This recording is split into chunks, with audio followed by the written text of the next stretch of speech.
Бишагач иске һәм яңа авылга бүленә. Борынгысы 1269 елны, аның яңа өлеше 1740 елларны төзелгән ди тарихчылар. Авыл Казакстан һәм Кыргызстан чигендә тора. Бирегә исә безне Бишагачның табигаты һәм тарихы түгел, авылда 600 татар яши дигән хәбәр китерде. Чынбарлыкта исә милләтәшебез саны күпкә кимерәк икән. 14 туттан торып берди. Бишагач авылы. 14-тың ішінде 75% қазақ. Қалғаны бір 10-15% ғана татар берді. Ноғайлар деп кеткен оның өзді. Көбінесі берді ноғайлар бар, тағы да бір 15%. Қалғаны басқа ұлттардан, қырғыз да бар берді, дүнген да бар.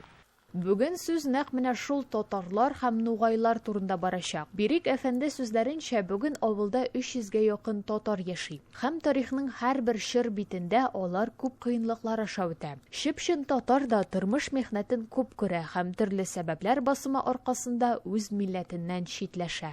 Заманның ағымына қарай солай болды. Қазір енді халық көбінесе ноғай болып жазылып жатыр. Өйткені біреу қыз алып жатыр, біреу ұл алып жатыр. Бір алмасы баты заман солай болды дағы, соның көпшілігі қазір ноғай болып алыр. Қазақ көбейіп кетті қазір берді.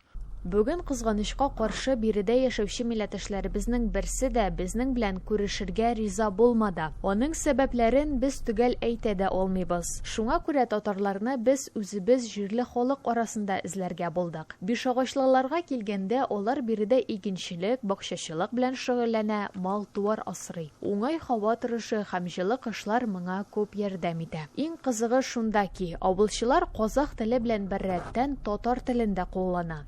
Торғылықты халықтың сөздерінде әби, абзи, әти деген сөздер бар лексионында. Енді ол сөздер қаяқтан шықты, неге ол сөздер бізде қалып кетті, оның енді бір несі болу керек ау деймін тарихы. Енді бізге бұл жаққа бөгілмеде келген татарлардан келді ма бұл сөздер. Ноғайша шул ук сүзләр абай, ага, ата дип яңгырый, казакча ул әҗе, ага, әке дип әйтелә. Башка милләтләр безнең сүзләрне кулланса, димәк татарның йогынтысы көчле булган. Шуңа җирле халык белән якыннанрак танышу мөһим. Заид Абделгазиз улы үзенең 7 буынын белә. Минем 7нче атам Халид бабам Халидтан Сәйфи, аннары Шейх Хасим баба булды ди ул. Борынгы ата-бабалары Казан яки Әстерхан якларыннан килгәннәр. Паспортында Заид әфәнде татар дип yazılgan. Біреуді өзбекті өзбек дейді, қазақты қазақ дейді, ұйғырды ұйғыр дейді. Сол екі ортада бесағаштық ноғайлар біреулері татармыз дейді, біреулері ноғаймыз дейді, біреулері бестерекпіз дейді. Соның конкретный жаңағы архивтен мәлімет арқылы біз бесағаштық ноғай екенімізді Ташкенттен архивтен алып кеп, жаңағы өзіміз дагаз еттік.